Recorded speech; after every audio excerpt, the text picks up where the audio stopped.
El llamado caso Humo es uno de los episodios más extraños, fascinantes y controvertidos dentro de la historia del fenómeno ovni en Europa. Durante décadas alimentó debates, investigaciones, libros y polémicas entre científicos, ufólogos, periodistas y curiosos. Lo que comenzó como una serie de cartas misteriosas terminó convirtiéndose en una compleja trama de supuestos extraterrestres, teorías científicas imposibles, reuniones secretas y finalmente una confesión que cambió por completo la interpretación del fenómeno.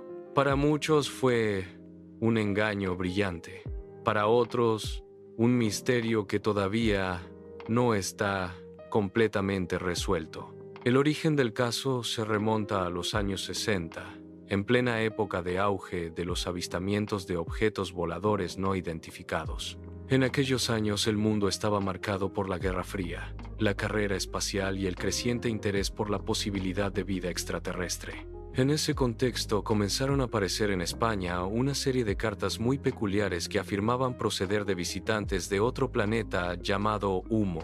Las cartas estaban escritas en español y contenían explicaciones detalladas sobre la civilización de esos supuestos extraterrestres. Las primeras cartas fueron recibidas por aficionados a la ufología, científicos y personas relacionadas con círculos intelectuales. Lo más llamativo de aquellos documentos era su enorme nivel de detalle. Los supuestos habitantes de Humo explicaban cómo era su sociedad, su tecnología, su ciencia e incluso su estructura política. También describían su planeta y su viaje hasta la Tierra, asegurando que habían llegado en 1950 y que vivían ocultos entre los humanos mientras estudiaban nuestro mundo. Una de las características más conocidas del caso Humo fue el símbolo que aparecía en muchas de las cartas y supuestos objetos relacionados con los visitantes. Se trataba de un extraño signo parecido a una doble línea horizontal conectada por una curva que más tarde se popularizó como el símbolo de 66. Este símbolo comenzó a aparecer en fotografías, documentos e incluso en relatos de testigos que aseguraban haber visto naves con esa marca. Las cartas de Humo no eran simples mensajes. En muchos casos consistían en documentos extremadamente largos que incluían esquemas, fórmulas, diagramas y explicaciones científicas muy complejas. Algunos textos abordaban temas de física, astronomía, biología y sociología. Los autores afirmaban que su civilización era muy avanzada y que su sociedad había logrado superar muchos de los problemas que afectan a la humanidad. Según los documentos sumitas, su planeta se encontraba a unos 14 años luz de la Tierra, en una estrella cercana. Describían Humo como un mundo frío, con una sociedad altamente organizada y basada en principios de cooperación colectiva. También afirmaban que su ciencia había descubierto leyes del universo que los humanos todavía no comprendían. Lo curioso es que muchas de las teorías científicas presentadas en las cartas parecían muy sofisticadas para la época. Algunos científicos que analizaron los documentos afirmaron que ciertos conceptos anticipaban ideas que más tarde aparecerían en la física moderna. Esto contribuyó a que algunos investigadores consideraran que el caso podría ser auténtico o al menos extremadamente complejo. En España, el caso Humo comenzó a ganar notoriedad especialmente en Madrid y Barcelona. Varios grupos de aficionados a la ufología comenzaron a estudiar las cartas con gran interés. Se organizaron reuniones privadas donde se discutían los documentos y se analizaban sus posibles significados. Algunas personas llegaron a creer firmemente que los extraterrestres de Humo estaban realmente viviendo en la Tierra. Con el paso del tiempo, el número de cartas aumentó considerablemente.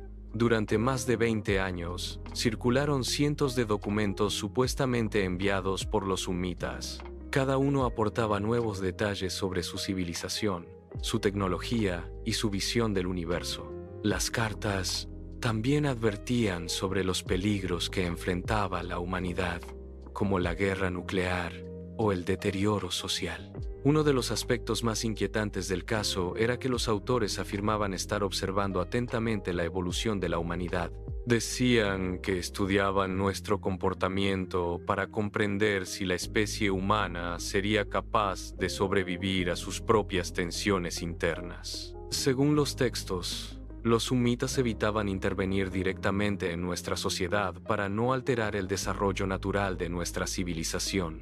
A lo largo de los años, surgieron también supuestos testigos que afirmaban haber visto naves de humo o incluso haber tenido contacto con sus tripulantes. Algunos relatos describían objetos voladores con el símbolo de 66 aterrizando en zonas rurales de España o Francia. Otros hablaban de encuentros breves con seres de apariencia humana que se identificaban como visitantes de humo. Sin embargo, el caso siempre estuvo rodeado de escepticismo. Muchos investigadores señalaron que las cartas podían haber sido elaboradas por una o varias personas con amplios conocimientos científicos. También se detectaron inconsistencias en algunos textos, así como errores que parecían difíciles de explicar si realmente procedieran de una civilización extraterrestre avanzada. Durante décadas, el debate permaneció abierto.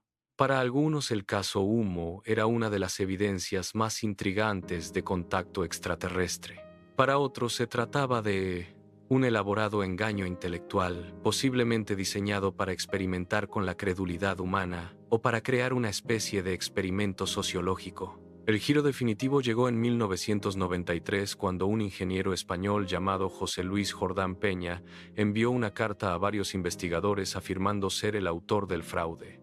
Según su confesión, él había creado el mito de humo décadas antes como un experimento psicológico y sociológico. Explicó que había escrito las cartas utilizando conocimientos científicos y que había enviado los documentos a distintos investigadores para observar cómo reaccionaban. La confesión provocó un enorme impacto en el mundo de la ufología. Muchos investigadores aceptaron la explicación de Jordán Peña y consideraron que el caso había quedado resuelto como uno de los engaños más sofisticados de la historia del fenómeno ovni. Sin embargo, otros continuaron dudando de la confesión y señalaron que algunas partes del caso no encajaban completamente con la explicación del ingeniero. Algunos ufólogos argumentaron que el volumen de documentación y la complejidad de los textos hacían difícil creer que una sola persona hubiera creado todo el material. Otros señalaron que ciertas ideas científicas presentes en las cartas parecían demasiado avanzadas para la época en que fueron escritas. Además, algunos investigadores señalaron que Jordán Peña tenía una personalidad compleja y que en diferentes momentos había ofrecido versiones contradictorias sobre su participación en el caso. Esto contribuyó a mantener viva la controversia incluso después de su confesión. El caso Humo también tuvo un impacto cultural importante. Inspiró libros, documentales, investigaciones y debates que se extendieron durante décadas. Incluso influyó en la literatura de ciencia ficción y en el imaginario popular relacionado con los extraterrestres. Para muchos investigadores, el caso representa un ejemplo fascinante de cómo se pueden construir mitos modernos en torno a fenómenos inexplicados. Demuestra cómo una combinación de misterio, ciencia, creencias y comunicación puede generar una historia capaz de convencer a muchas personas durante años. Al mismo tiempo, el caso también revela la profunda curiosidad humana por la posibilidad de no estar solos en el universo. La idea de civilizaciones extraterrestres avanzadas ha fascinado a la humanidad desde hace siglos, y el fenómeno ovni se convirtió en una de las expresiones modernas de ese interés. Hoy en día la mayoría de los investigadores considera que el caso Humo fue probablemente un engaño elaborado. Sin embargo, sigue siendo estudiado como un fenómeno sociológico y cultural muy interesante. Representa una mezcla de ciencia ficción, experimento psicológico y misterio histórico. El legado del caso Humo continúa despertando interés entre investigadores, historiadores del fenómeno ovni y curiosos. Las cartas siguen siendo analizadas por quienes buscan comprender cómo se construyó una de las historias más complejas de la ufología europea. Más allá de si fue un fraude o algo más complejo, el caso Humo demuestra el enorme poder de las historias para influir en la percepción colectiva. Durante décadas miles de personas se preguntaron si realmente existía una civilización extraterrestre observando silenciosamente a la humanidad desde nuestro propio planeta. Ese interrogante, aunque probablemente tenga una explicación humana, sigue alimentando la imaginación de quienes miran al cielo preguntándose qué secretos puede esconder todavía el universo.